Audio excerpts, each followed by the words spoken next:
Olá, meus caros alunos do primeiro ano, tudo bem por aí? Espero que sim. Gente, nós estamos encerrando o ano letivo, estamos nos aproximando das provas e já cumprimos todo aquele cronograma de temas, de assuntos que deveriam ser abordados nesse semestre. Na realidade, fomos até além. Então, na aula de hoje eu vou trazer uma revisão daquilo que a gente fez, que a gente viu no segundo bimestre. Como eu faria naturalmente em sala de aula, eu sempre faço a revisão antes das provas, então eu vou trazer nesses vídeos de hoje uma revisão da matéria do primeiro bimestre e para a próxima semana eu vou postar a atividade avaliativa de vocês, muito bem? Então vamos lá, a gente começou esse segundo bimestre do segundo semestre de 2020, estudando estrutura da Constituição, aplicabilidade e eficácia das normas constitucionais. Depois nós vimos os direitos fundamentais, a teoria geral dos direitos fundamentais. Lá vimos a evolução, a localização dos direitos fundamentais, a evolução dos direitos fundamentais, diferenciação entre direitos e garantias fundamentais, características dos direitos e garantias fundamentais, abrangência dos direitos e garantias fundamentais, aplicabilidade das normas definidoras dos direitos e garantias fundamentais e eficácia horizontal dos direitos fundamentais. E aí nós entramos no estudo dos direitos individuais e coletivos em espécie e estudamos direito à vida, princípio da igualdade, princípio da legalidade, proibição da tortura, liberdade de manifestação de pensamento, liberdade de consciência, crença e culto, liberdade de atividade intelectual, artística, científica ou de comunicação e indenização em caso de dano, intimidade, vida privada e sigilo bancário e inviolabilidade domiciliar. Tá? Então eu pretendo dividir esses assuntos todos em 3 aqui, conforme os planos de aula, tá? Plano de aula de estrutura da Constituição e eficácia e aplicabilidade das normas constitucionais é o nosso primeiro tema deste primeiro vídeo. Então vamos lá. Como é que está dividida, estruturada a nossa Constituição? Ela está dividida em 3 partes. Ela está composta pelo preâmbulo, pelo corpo ou parte permanente, que é dividida em 9 títulos e tem 250 artigos, lembrando que alguns artigos são desdobrados em C, B, além de números, parágrafos e dispositivos. Então nós temos uma Constituição prolixa, extensa, né? E por fim, o ADCT, o Ato das Disposições Constitucionais Transitórias. Então vamos relembrar o que significa cada uma dessas partes. O preâmbulo é o comecinho da nossa Constituição. Ele diz lá que nós, representantes do povo brasileiro, reunidos em Assembleia Nacional Constituinte para instituir um Estado democrático destinado a assegurar o exercício dos direitos sociais individuais, a liberdade, a segurança, o bem-estar, o desenvolvimento, a igualdade e a justiça como valores supremos de uma sociedade fraterna, pluralista e sem preconceitos, fundada na harmonia social e comprometida na ordem interna e internacional com a solução pacífica das controvérsias. Promulgamos, sob a proteção de Deus, a seguinte Constituição da República Federativa do Brasil. Bom, na realidade o preâmbulo, ele é uma abertura da Constituição, mas ele não é uma norma constitucional, ele não tem força normativa sozinho. Ele traz valores, sim, valores que são replicados na Constituição Federal, nos seus dispositivos, nos seus artigos. Nós vimos todos esses valores que estão previstos aqui no preâmbulo serem replicados, serem repetidos em outros dispositivos. Mas ele sozinho, ele não tem força normativa, portanto, ele não pode servir de parâmetro de constitucionalidade. Tampouco a sua menção a Deus aqui é algo que fira a laicidade do Estado, né? Então nós tivemos aí uma situação em que houve uma constituição de um determinado Estado, o Estado do Acre, que não trouxe o preâmbulo e não mencionou Deus E houve um questionamento: será que esse preâmbulo da Constituição do Estado do Acre é inconstitucional? E o STF disse que não, porque o Estado é laico, apesar de ser laico, esta menção a Deus não fere a laicidade do Estado, e não é norma de repetição obrigatória, ou seja, ela não precisa constar nas constituições dos estados, até porque sozinho não tem força normativa nenhuma. Muito bem? E aí o ADCT? Porque o corpo permanente é tudo aquilo, são todos os 250 artigos. Então a gente vai estudando isso durante todo o curso, o estudo do direito constitucional, durante o curso, pelo menos durante os semestres do curso de direito em que há direito constitucional. Mas vamos ver o ADCT. E o ADCT tem força normativa? Serve de controle de parâmetro para controle de constitucionalidade? O que significa servir de parâmetro de controle de constitucionalidade? Significa que, quando a gente faz um controle de constitucionalidade, nós temos uma norma, uma lei infraconstitucional, que tem que ser comparada com a Constituição. Olha, vamos ver se essa lei ela está em consonância, em harmonia, compatível com a Constituição Federal. E quando a gente faz isso, a gente usa as normas que estão na Constituição como parâmetro, como paradigma para o controle de constitucionalidade. E as normas do ADCT servem sim de parâmetro de constitucionalidade.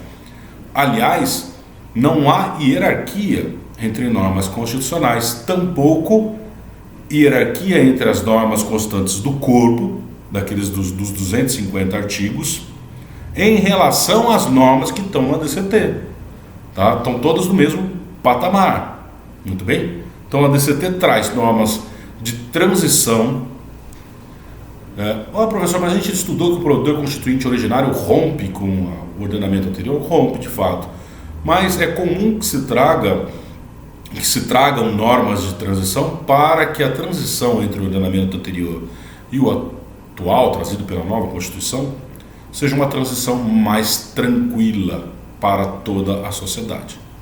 Não seja muito abrupta. Muito bem? Então o ADCT é norma constitucional, assim como as normas do corpo da Constituição.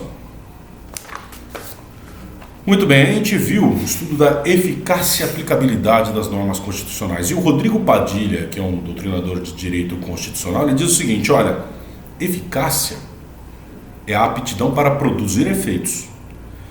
E a aplicabilidade é a aptidão para produzir efeitos no caso concreto, no fato concreto, na situação colocada sob a análise do Poder Judiciário.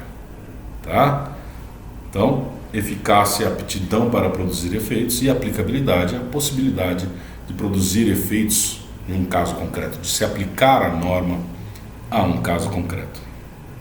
Bom, todas as normas, desde a sua entrada em vigor, produzem efeitos, mesmo aquelas que dependem do legislador infraconstitucional para produzirem todos os seus efeitos. Mas alguns efeitos elas produzem, ainda que antes dessa atuação do legislador infraconstitucional, ampliando ou dando a ela a possibilidade de produzir todos os seus efeitos. Mesmo sem essa norma, ela produz efeitos. Quais efeitos? Elas revogam normas anteriores, incompatíveis. Isso eu estou falando inclusive de norma constitucional. Mas se a gente tiver uma alteração da Constituição, ou uma nova Constituição, a gente revoga as normas incompatíveis. Além disso, as normas impedem o ingresso de normas incompatíveis com elas, já que elas estão na Constituição, estão no topo, e são fundamento de validade das normas infraconstitucionais. Servem de parâmetro para interpretação e, em alguns casos, vinculam o legislador. Vinculam o legislador de que forma, professor? Vamos lembrar no nosso artigo 5º, inciso 32, que diz: o Estado promoverá, na forma da lei, a defesa do consumidor. Está vinculando o legislador, está dizendo para o legislador que ele tem que criar o Código de Defesa do Consumidor, como de fato ele fez. Tá? Então, as normas constitucionais, tenham elas plena aplicabilidade, eficácia plena e aplicabilidade imediata ou não, elas produzem efeitos. Mas analisando essas normas, nós tivemos uma classificação trazida pelo professor José Afonso da Silva.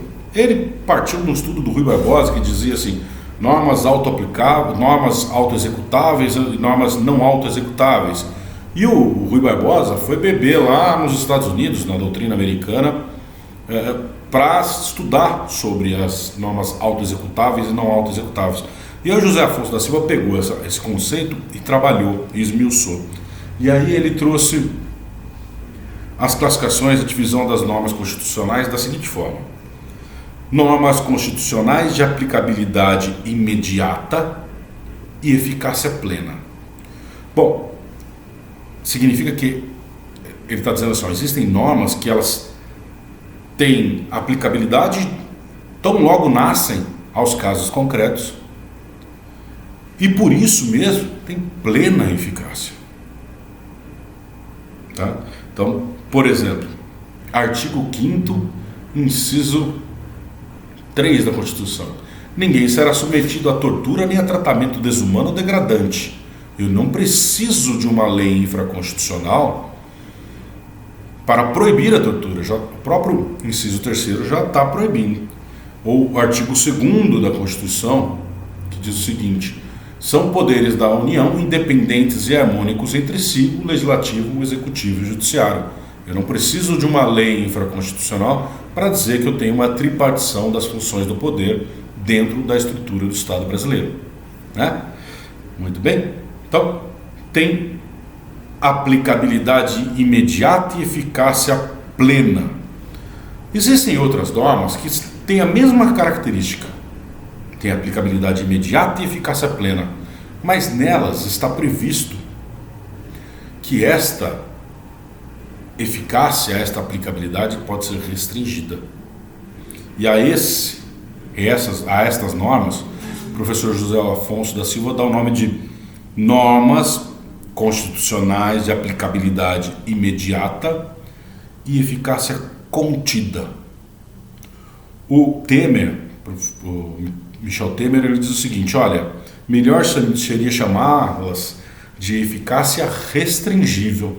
E eu concordo com ele, porque dá mais liga aqui entre o que de fato a norma diz e o nome, a nomenclatura que se dá a ela. Então, normas de aplicabilidade imediata e eficácia contida ou restringível. Exemplo: artigo 5º, inciso 13. É livre o exercício de qualquer trabalho, ofício ou profissão, atendidas as qualificações profissionais que a lei estabelecer. Olha só, então, o que está dizendo? Está dizendo que é livre o exercício de qualquer ofício, trabalho ou profissão. Precisa de uma norma infraconstitucional para que essa liberdade seja garantida? Não. Pelo contrário, aqui o legislador está dizendo o seguinte: olha, mas o legislador infraconstitucional pode estabelecer requisitos para isso, para esse exercício, ou para o exercício de determinadas profissões. Né? É o que acontece com profissões que precisam de formação, né? Formação técnica, graduação, e profissões que não só a graduação é suficiente, mas é preciso um outro requisito, como é o caso da advocacia. Além de estar graduado em direito, a pessoa precisa ter sido aprovada no exame de ordem para poder exercer a advocacia, né? E a lei que estabelece essa restrição. Muito bem? Perfeitamente constitucional isso. E aí ele diz o seguinte: olha, mas existem outras normas que são aquelas que, infelizmente, precisam da atuação do legislador infraconstitucional para que tenham toda a sua eficácia e para que possam ser aplicadas aos casos concretos. Por isso que ele diz o seguinte, ele classifica essas normas como normas constitucionais de aplicabilidade imediata, porque depende de uma mediação do legislador infraconstitucional, E por causa disso elas têm eficácia limitada, né? Porque se a eficácia é a capacidade de produzir efeitos e a aplicabilidade é a capacidade de produzir efeitos ao caso concreto, se ela não consegue produzir efeitos ao caso concreto, ela tem uma eficácia limitada, né? E nesse caso, para que ela seja aplicada ao caso concreto, a norma constitucional precisa que o legislador infraconstitucional venha e complemente, né? Faça essa mediação entre o que está na Constituição e a realidade social. Muito bem? E aí então ele diz, essas são as normas constitucionais de aplicabilidade imediata e eficácia limitada. Exemplo desta norma, nós temos vários. Mas antes de dar o exemplo, eu quero dizer o seguinte, aí ele pega estas normas e subdivide. Subdivide em quê?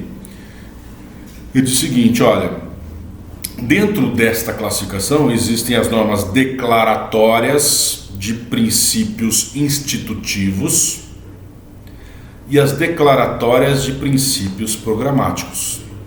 As de princípio institutivo, elas dizem respeito à estruturação das instituições, da relação entre as instituições, da formação do Estado, da composição do Estado, da sua organização, da relação entre esses diversos órgãos e até da normatização sobre isso. Já as declaratórias de princípio programático, elas estabelecem programas a serem cumpridos pelo Estado, normalmente no sentido de assegurar direitos aos cidadãos. Então, por exemplo, um exemplo de declaratória de princípio institutivo. O artigo 22 da Constituição, parágrafo único. O artigo 22 diz que compete à União legislar sobre. Compete privativamente à União legislar sobre, dois pontos. Aí vem uma série de temas aí que são de competência privativa da União, mas que ela pode delegar.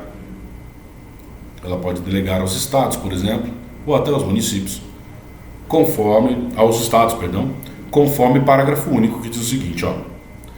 Lei complementar poderá autorizar os estados a legislar sobre questões específicas das matérias relacionadas neste artigo. Então esquece o município aqui que eu falei bobagem. Então, esse parágrafo único diz o seguinte, olha, pode haver uma lei complementar que permita à União passar para os estados, por exemplo, legislar sobre registros públicos, que está no inciso 25 desse artigo 22, ou sobre sistema de consórcios e sorteios, ou sobre trânsito e transporte. Muito bem? Então essa é uma norma, esse parágrafo único, ele precisa, para ter algum efeito, da atuação do legislador infraconstitucional, né? Para ter algum efeito não, para ser aplicado ao caso concreto, para que haja efetivamente a delegação da União para os estados. Muito bem? Então norma de aplicabilidade imediata e eficácia limitada. Só que ele está falando da organização do Estado, então ela se classifica como declaratória de princípio institutivo. Já o exemplo clássico de norma de aplicabilidade imediata e eficácia limitada, declaratória de princípio programático, está lá no artigo 6º, onde a Constituição traz os direitos sociais.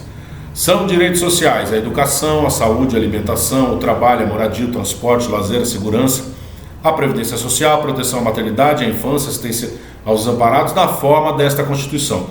Basta essa previsão para que, de forma mágica, todos tenham direito, ou todos tenham acesso à saúde, à educação, ao transporte, ao lazer, à segurança? Não.